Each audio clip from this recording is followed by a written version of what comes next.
जयराम जी की।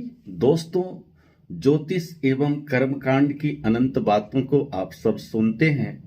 आज 55वें भाग में मैं परिचर्चा करना चाहता हूं, चंद्र ग्रह का स्वभाव कैसा होता है, प्रभाव कैसा होता है और निदान क्या क्या करने चाहिए। ज्योतिष जगत में चंद्रमा को मंत्री पद मिला है और जिस व्यक्ति का चंद्रमा बढ़िया हो वो व्यक्ति मंत्री पद पर आसीन होता है। चंद्र ग्रह के स्वभाव की अगर हम बात करें तो व्यक्ति का मन कैसा होगा, मन कैसा रहेगा, यह जानकारी हमें चंद्रमा से मिलती है। वैसे ज्योतिष जगत में एक राशि में चंद्रमा केवल 2.5 दिन रहता है और हम आप सब जानते हैं चंद्रमा की उत्पत्ति समुद्र से हुई है, इसीलिए मां लक्ष्मी का भ्राता भी चंद्रमा है। और जब मां लक्ष्मी इस संसार में सुंदर हैं तो फिर उनका भाई कितना सुंदर होगा। व्यक्ति की जो सुंदरता है, वाक्पटुता है, वाणी में जो एक सुंदरता है, वो चंद्रमा से जाना जा सकता है। और जिस व्यक्ति का जितना बढ़िया चंद्रमा होता है उतनी बढ़िया कलाकारी उस व्यक्ति की होती है, उतनी बढ़िया उसके अंदर बोलने की सुंदरता होती है, एक दूसरे को रिझाने की जो है सक्षमता होती है। और इस संसार में जो 2 वंशों की मैंने परिचर्चा की थी, सूर्य वंश और चंद्र वंश। भगवान श्री राम सूर्य वंश में आए और श्री कृष्ण चंद्र वंश में आए। इस धरातल पे इन दोनों ग्रहों की महत्ता इसलिए भी बढ़ गई है। भगवान शिव तो स्वयं मुकुट के रूप में चंद्रमा को धारण करते हैं। इसीलिए ज्योतिष जगत में आप किसी व्यक्ति का मन के बारे में अगर जानना चाहते हैं, आकृति के बारे में जानना चाहते हैं, तो चंद्र ग्रह आपको ये सारी बातों को बताने में सक्षम है। चंद्रमा एक प्रेम का रस भरा हुआ है, क्योंकि व्यक्ति अनंत बातों को जो सोचता है वो चंद्रमा के द्वारा ही सोचता है। और जिस प्रकार से सूर्य ग्रह में सूर्योदय से सूर्यास्त के मध्य ही धार्मिक कार्य होते हैं, दिनचर्या होती है, वैसे ही रात्रि का जो अवसर होता है, जब सूर्यास्त हो जाता है और सूर्योदय होने वाला होता है, इसके मध्य में ही व्यक्ति अनंत रसों का आनंद लेता है, परमानंद की प्राप्ति करता है, विश्राम करता है, अनंत बातों को सोचता है। और यही चंद्रमा की विशेषता है। कुछ लोग जो यज्ञ करते हैं, तंत्र की प्रक्रिया करते हैं, रात के समय ही करते हैं, क्योंकि रात्रि के समय तंत्र का प्रयोग छल कपट ये जो है ये रात्रि के समय ही किया जा सकता है। व्यक्ति एक दूसरे को धोखा देगा, एक दूसरे का आदर कराएगा, कहीं उलझ जाएगा, ये तमाम जानकारी हमें चंद्रमा से ही मिलती है। अगर चंद्र ग्रह के प्रभाव की अगर बात करें तो ज्योतिष जगत में केवल 2.5 दिनों तक एक राशि में चंद्रमा रहता है और इसीलिए ज्योतिष जगत में 2 प्रकार के मास होते हैं।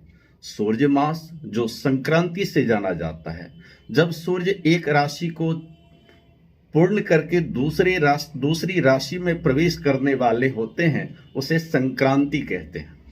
इसी प्रकार से चंद्रमा का चंद्रमास होता है और चंद्रमास केवल 28 दिनों का ही मास होता है। इस संसार में अनंत भाषा है, अनंत व्यक्ति के विचार हैं और उस अनुपात में व्यक्ति को माह पूरा करना होता है।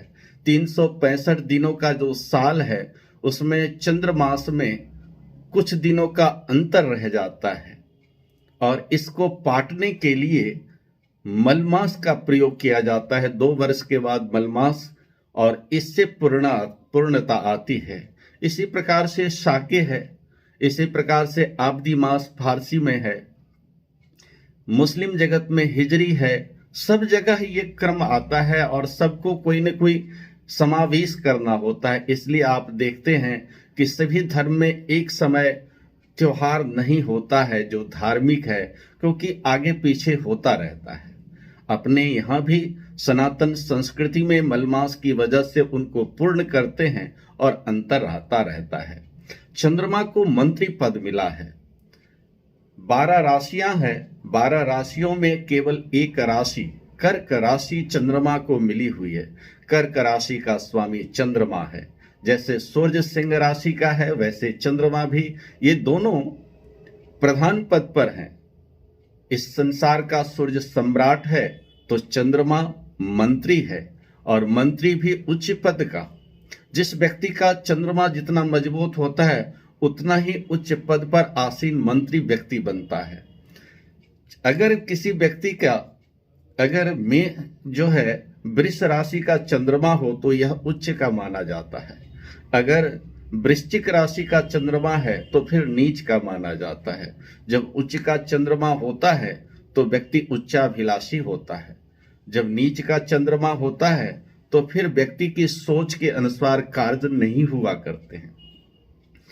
अगर आप कर्क राशि के जातक हैं और राशि में ही चंद्रमा है तो तटस्थता रहेगी। इसके अलावा चूंकि ज्योतिष जगत में शुरुआत में जन्म कुंडली बनती है और चंद्र कुंडली बनती है, इसलिए जिस प्रकार से सूर्य कुंडली से व्यक्ति का स्वभाव प्रभाव यह देखा जाता है कि किस पद पर आसीन होगा और कैसा रहेगा, उसी प्रकार से चंद्र कुंडली अनिवार्य है। इससे भी देखा जाता है कि व्यक्ति का स्वभाव प्रभाव कैसा रहेगा। और अगर चंद्रमा गलत है, जिस प्रकार से वृश्चिक राशि का अगर चंद्रमा हो जाए तो नीच हो जाता है, फिर व्यक्ति की नीचता रहते, फिर किसी की वो सुनता नहीं है। अगर मैं निदान की बात करूं तो चंद्रमा को प्रसन्न करने के लिए मोती रत्न धारण करना चाहिए।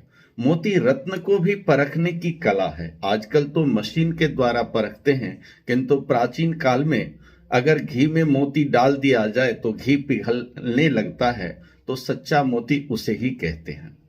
और इस कटौती पर 90% आज रत्न उपलब्ध नहीं है। ज्योतिष जगत में 7 ग्रह मानते थे और सप्तवार है, हम आप सब जानते हैं। इसलिए पहला दिन सूर्य को मिला, इसलिए सम्राट सूर्य को कहा गया।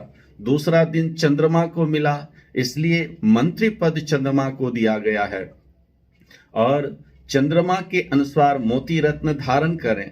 और चंद्रमा को विंशोत्तरी महादशा में केवल 10 वर्ष की अवधि दी गई है। सूर्य को आपने सुना 6 वर्ष की अवधि मिली है, चंद्रमा को 10 वर्षों की अवधि मिली है। किसी भी जातक के जीवन में चंद्रमा की जो महादशा है वो 10 वर्ष के लिए आती है, और नक्षत्र के अनुपात उसका भोग उसे भोगना होता है। यह भी संभव है कुछ लोगों के जीवन में चंद्रमा की महादशा आती ही नहीं है, या कुछ लोगों के जीवन में आती भी है तो उत्तम नहीं रहती है। यह तो ग्रह के अनुपात में ही चंद्रमा का स्वभाव और प्रभाव कहा जा सकता है। अगर निदान की बात करें तो आप मोती रत्न कैसे धारण करें? सोमवार के दिन सायंकालीन वेला में किसी पंडित जी से शुद्ध करा करके पंचामृत में, और तब जाकर के उसको अभिमंत्रित करके उसको धारण करना चाहिए। क्योंकि चंद्रमा शीतलता का स्वभाव है, चंद्रमा का जो स्वभाव है वो शीतल है, और इसलिए मोती जो है शीतल होता है, और मोती को चांदी में ही धारण करना चाहिए। आजकल लोग धन होने के कारण स्वर्ण में भी मोती को धारण करते हैं, किंतु जिस प्रकार की चीज है उसी अनुपात में सामग्री भी होनी चाहिए। मोती शीतल है तो उसको चांदी में ही धारण करने से उसका पूर्ण लाभ लिया जाता है। कुछ लोग मोती को कनिष्ठिका छोटी वाली उंगली में पहनते हैं, किंतु अगर आप कोई रत्न नहीं पहने हैं तो आपको अनामिका उंगली में ही मोती धारण करना चाहिए। सोमवार को कितना धारण करना चाहिए? जैसा मैंने पहले कहा था कि वजन के अनुपात में ही मोती धारण करना चाहिए। अगर किसी का 70 किलो वजन है तो 7.25 रत्ती, 10 किलो पर 1 रत्ती का हिसाब होना चाहिए, तभी आपको कोई रत्न लाभ देता है। आप बहुत सारे रत्न ना पहने। अगर जो महादशा चल रही है वो रत्न पहनना चाहिए, जो अंतरदशा चल रही है वो रत्न पहनने चाहिए, और तभी जाकर व्यक्ति आप उसका लाभ ले सकते हैं। अनंत रत्नों को पहन करके लाभ नहीं लिया जा सकता है। और समयानुसार जब महादशा अंतरदशा बदले तो उसी अनुपात में उसका रत्न भी पहनने चाहिए। अब निदान की बात में आप यह समझ लें कि अगर चंद्र ग्रह को हमें ठीक करना है तो 40,000 जाप कराने से चंद्र ग्रह मजबूत हो सकते हैं। और जितना मैं बार बार कहता हूं, जितने जाप हो उसके दशांश हवन हो, दशांश तर्पण मार्जन हो, दशांश ब्राह्मण भोजन हो, फिर सफेद उनका तुलादान हो, तभी जाकर चंद्र ग्रह का पूर्ण हमें लाभ मिलता है। जीवन में व्यक्ति कहीं धोखा खाता है, जीवन में व्यक्ति कहीं पर लाभ पाता है, या जीवन में आप किसी व्यक्ति को अपने अनुकूल बनाना चाहते हैं तो यह चंद्र ग्रह से विदित हो जाता है। जिस प्रकार से कोई डॉक्टर या वैद्य नस देख करके बीमारी बताते हैं, उसी प्रकार से कोई भी ज्योतिषी आपकी कुंडली देख करके किसी जातक का स्वभाव कैसा है, उसका प्रभाव कैसा है, यह कुंडली को देख करके कोई भी ज्योतिषी बता सकते हैं। किसी भी ज्योतिषी को यह पूछने की जरूरत नहीं है कि आपको चाहिए क्या, आपकी इच्छा क्या है। आपकी जन्म पत्री, आपकी महादशा, आपकी अंतरदशा यह बताती है कि आपके साथ चल क्या रहा है। अगर आपकी जन्म कुंडली ठीक नहीं है तभी फलादेश गलत हो सकता है, अन्यथा जन्म पत्री हर बात को इशारा करती है। इसलिए ज्योतिष को एक दर्पण कहा गया है। दर्पण में प्रतिबिंब दिखता है। दोस्तों, चंद्रमा के लिए एक व्रत का भी विधान बताया गया है जो चंद्रायन व्रत है, किंतु यह बड़ा कठिन है। चंद्रमा को शाप लगा हुआ है, इसलिए चंद्रमा कलंकित भी है। गणेश चतुर्थी के दिन चंद्रमा को ऐसे ही भाद्र मास में नहीं देखा जाता है, इससे कलंकित जीवन हो जाता है। इसलिए उस दिन व्यक्ति को जो है किसी न किसी फल लेकर के चंद्रमा का दर्शन करना चाहिए। जीवन में हमें जिस प्रकार से सूर्य के द्वारा कई प्रकार के दोष उत्पन्न होते हैं, इसी प्रकार से चंद्र ग्रह भी जिस राशि के जिस ग्रह के साथ हो उस प्रकार का स्वभाव बन जाता है।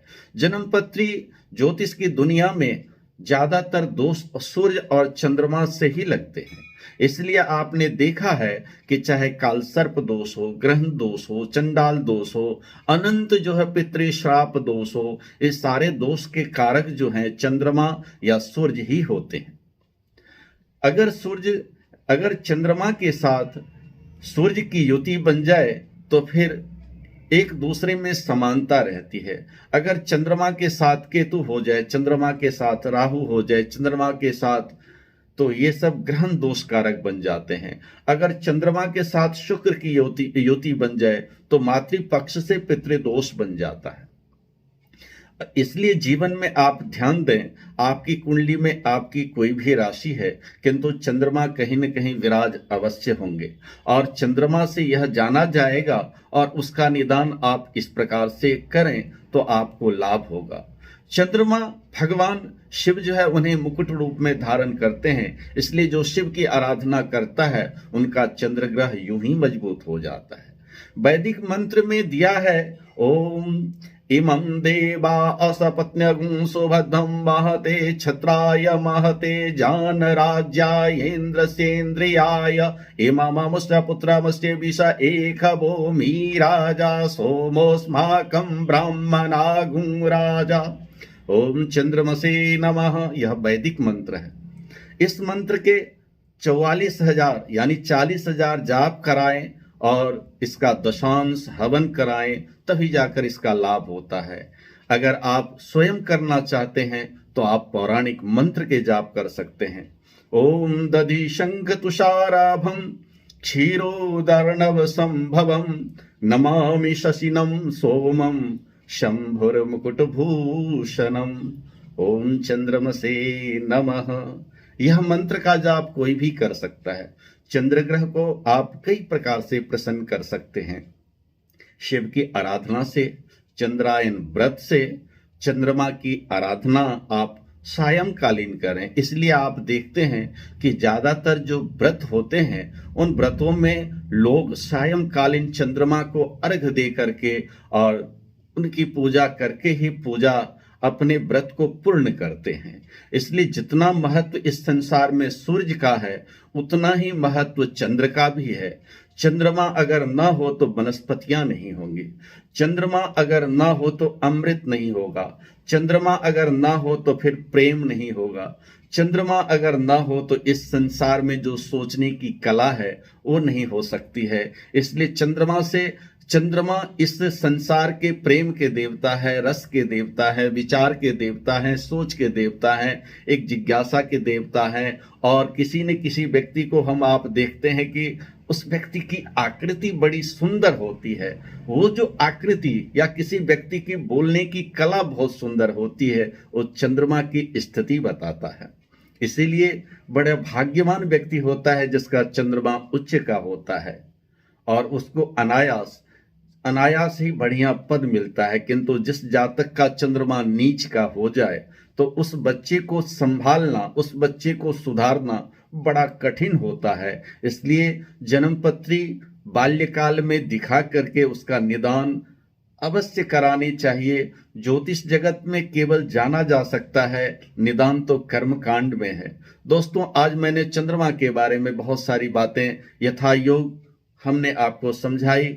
अगले भाग में मैं दूसरे ग्रह की परिचर्चा करूंगा। इसी के साथ मैं अपने शब्दों को विराम देता हूं। जयराम जी की नमस्कार।